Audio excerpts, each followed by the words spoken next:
And this is the Quickie Sidebar Talk. I'm feeling myself. A marriage, no matter how difficult, how great, both people have to be on board. It really is a choice. You can fall in love, you can fall out of love. Things can get really hard, they can be really easy. You can be depressed, you can be unhappy. You can become a toxic partner, but you both have to be in it. And if one person isn't in it and steps away, the marriage falls apart. You can't uphold a marriage with only one person in the game. So that was it.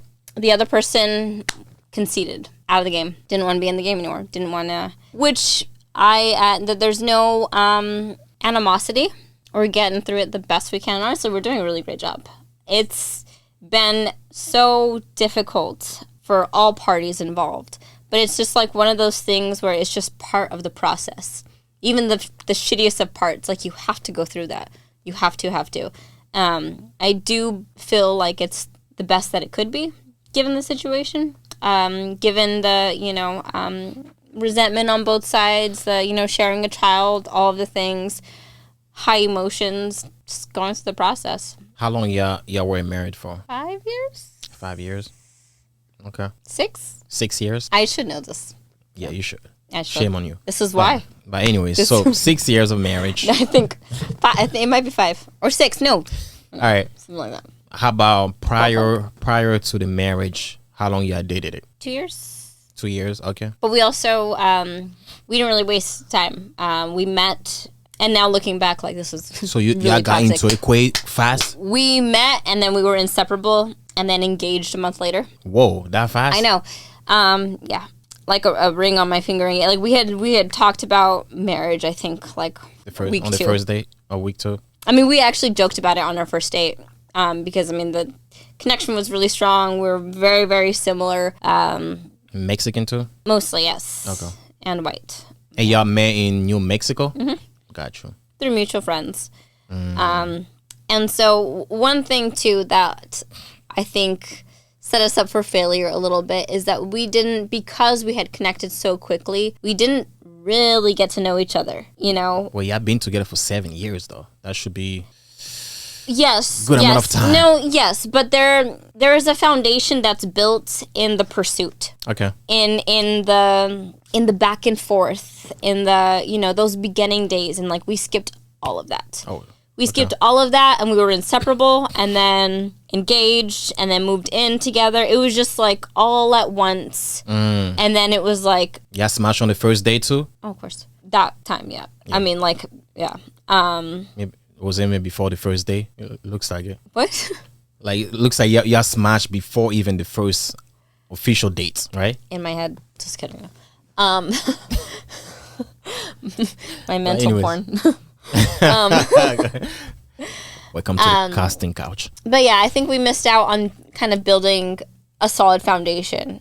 Because then we just skipped all the parts and got really comfortable really fast, Yeah. What happened? Did he cheat or did you cheat? Did you cheat?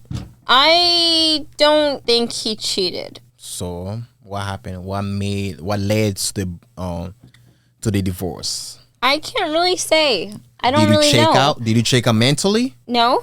So what happened? You didn't cheat. You didn't check out mentally. Who filed for divorce? So I mean, things got difficult, but I don't even know that's why. It just he wasn't. I think he realized this just wasn't the life that he wanted to live. He didn't want to be with me. He didn't want to continue building a life with me. I think he got a little taste of like the grass is greener, which we all do a little bit. We're human. How did he get a taste of that? The grass is greener on the other side. How? I think just with his job, he started maybe meeting people and getting attention. Making more money? Wandering eyes. Huh? Was he making more money? No. Okay, so... Okay. No. And I think he was checked out. He had been checked out of our relationship for a long time, too. Which I kind of played it off as... because it was really difficult. We had a baby right before the pandemic. I lost my job 2 weeks into the pandemic, a week back from maternity leave. And I've always been... I'm an ambitious woman. But from then on, I did collect, like, unemployment for a while. But from then on, he was the sole provider. And I was a stay-at-home mom. So he worked. I think we struggled not having, like, defining roles in the household. which brings me to a point of we were both raised by single mothers. I watched my mother do it all. So, like, that's the example that was set for me, that I'm going to do it all. I'm going to do everything. I'm not going to ask for anything. Oh, no, don't worry about it. I can do it. Baby's up screaming. I just had a C-section. I'll get up and do it. Because it was just instilled in me to do that. And I didn't blame him for it. But I also feel like me being that still strong in my masculine kind of took away a lot of opportunities for him to be in his masculine. Gotcha. You know, not that it's anybody's fault, but that's the reality of it. But also him being raised by a single mom, he watched his mom do it all. So at the same time, he didn't really bat an eye whenever it was like, oh, I'll do it, I got this. Which was fine at first, but as time went on, I began to build resentment of like, okay, I'm exhausted. I can't be doing this all. Like, when are you going to help me out? When are you? A lot of just unsaid things, bad communication for both of us. And this is what I mean by like the foundation. We didn't have a really strong foundation, skipping a lot of steps, is that we connected intellectually immediately. But emotionally, we never actually made that connection. And we needed that. You need that to continue a marriage. And so because that was never really, I mean, we loved each other and we cared for each other, but I don't ever feel like he was in love with me. You know, there were times in my marriage where I'm like, I'm not even sure that you like me. And I would ask him, like, do you even, you know, like me? You know, in all seriousness, do you, like, not trying to start a fight, but I'm like, genuinely, like, you don't treat me or talk to me or look at me like you even like me.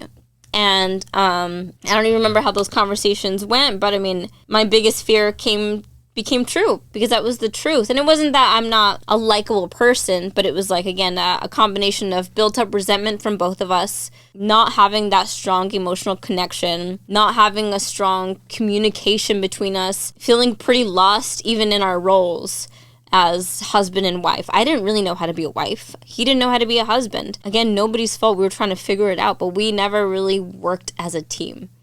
And I knew that, and I wanted to work for that. And I'm somebody who's like, if there's a will, there's a way. Like, that's a learnable skill. Communication skills are learnable things. Like, we care for each other, we have a child, an emotional connection can be built. But for whatever reason, just wasn't enough. You know, again, one person can't be all in if the other person isn't either. And she was very unhappy. And so let me ask you this. What were the signs that made you think that he had checked out mentally? What have you noticed? It's a little difficult to answer just because of the timeline of things. Because it seemed like our relationship was continuously put to the test. And like continuously was failing the tests. How? Life-altering things. You know, I struggled, had several like miscarriages in the beginning of our relationship, which was hard on me. I was emotional. I was a wreck, and he didn't know how to be there for me. So there was more disconnect there. When we got back from our honeymoon after getting married, my best friend died. And then I was checked out. I was an emotional mess again, to where, again, he didn't know how to be there for me. So we're separated again, even more so. And then soon after that, I got pregnant. And, you know, all through, I had a really rough pregnancy, actually. Wow. And so that was hard on me. And hard on him too, you know, it goes both ways, and that was difficult. And then I had the baby, and then we were thrown into the pandemic. And, you know, I'm learning how to be a mom. So as far as like me building my relationship and trying to figure out how to reconnect, wasn't on my radar. It truly wasn't a priority at the time. It was like, okay, I got to learn how to be a mom. I got to do this. I got to, whatever the things. At the time, I didn't feel like it was an issue. Or at least it wasn't like a high priority issue. It didn't feel that way. I was very happy. I'm someone who can make myself very happy. I enjoy my company, my own company. And like, even whenever there's really bad days or I have a flat tire, I try to be very positive and turn it into like an adventure. So I felt like everything was okay because I was just grateful to be okay. I mean, especially during the pandemic, I hear horror stories of family members dying, of people not being able to pay their bills. And yes, I had lost my job. Yes, there were things I was struggling with, postpartum depression, but I was still so grateful. I had a roof over my head. Yep. I had money in the bank to buy food we were safe and comfortable. Like, I was very thankful and happy. I was in La La Land, and he was depressed and unhappy, you know? So again, there was that disconnect where I'm like, I don't see that there's a problem. Like, yeah, maybe you're not showing up in a way that I would want to, but I'm still happy, you know? So you mentioned so many times you guys were not emotionally connected, and you say even though you guys were intellectually connected, but emotionally you guys were not connected. How did it impact your sex life? Or did you see any impact during sex, you not being emotionally connected? Oh, absolutely. Okay. You know, because how I explained earlier, the emotional connection was so very important to me whenever it comes to being intimate.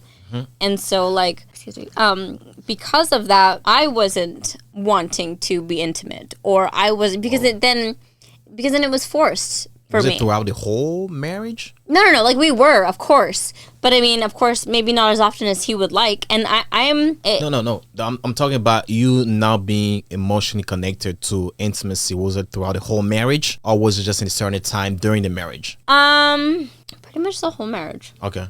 I mean, there were times, definitely. There were, like, days where I felt more emotionally connected to him. But for the most part. But for the most part, it lacked. It did. And I ignored it for a really long time. I did. And he did too. The thing is, like, you know, I've heard his piece and I've said my piece. And a lot of his reasons and how he felt, I ignored it. Like, I ignored it because I felt it too. I just didn't want to be honest with myself. That was, like, my biggest fear, that I was married to somebody who didn't actually like me or love me, or that I didn't have an emotional connection with. You know, I was always very, very picky. I was, you know, even men that I had dated that we had great relationships, I knew right away that they were not my person. And it felt like that with him. It did. But again, it was all intellectual. It was all analytical. It was all on paper. We make sense. And yes, there was a type of emotional connection to him. There was, absolutely. I do have love for him and I loved him, but it's on a different level of, like, emotional connection when it comes to, like, intimacy. So you didn't reach that level. You haven't not you I mean, not haven't, but you did not reach that level of emotional connection when it comes to intimacy. Yeah. Pretty much. Was the sex good? I mean, yeah, it was so good, and that's the thing, like, it wasn't ever bad, but, like, I always knew it could be better. Just deeper, Gotcha. just more passionate. That was it. That I think that's the best way to describe it. That it was good, but it was never passionate. Wow. You know, and I had so much passion for our family and for our future and for what I thought we were going to be building. That's where my passion was, and that's what kept me going. And, you know, I do believe that, like, if we would have caught it earlier, if we would have made a point to make that emotional connection, things would be different. But also, I understand that we each have our own, like, blocks. Yeah. That keep us from even, I don't want to say reaching that, but to initiate that. Yeah. So who filed for a divorce? Who did? Yeah, who He filed did. for a divorce? He did? Mm-hmm. Okay. Mm-hmm. That's different. Beat me to it. Were you planning on doing it? I mean, I was. I just, Oh, shoot. I don't want to say too much, but I was afterwards, because again, I was a stay-at-home mom.